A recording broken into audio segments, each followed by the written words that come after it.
Okay, we got Amiga chaos here. So this is how it was supposed to be. All the monitors are fixed, finally. The 1200 with the 1084 Philips.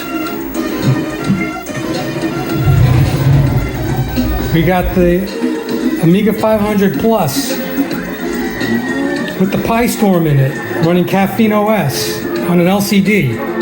I mean, this is the way you got to do it, so that's why this has an LCD.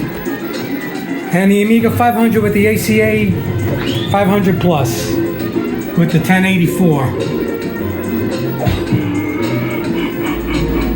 This was how I wanted it to be.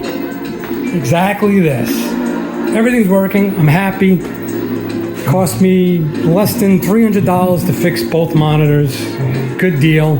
I'm going to post in the Amiga forum, anyone in the New York City area that needs their Commodore stuff or any of their old school CRT stuff or any old electronics. I'm gonna post in the Facebook group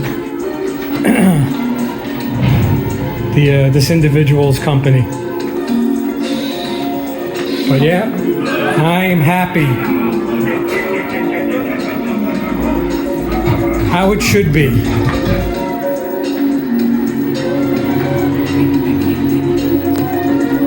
I just wish I had a better stand for this. But I could sort that out another time.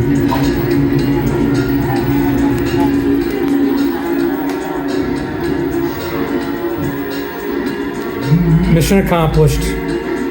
All since February. I had none of this.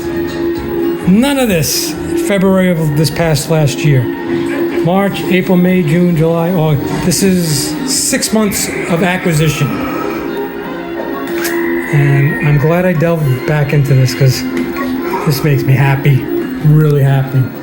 Especially having not just one but two 1084s.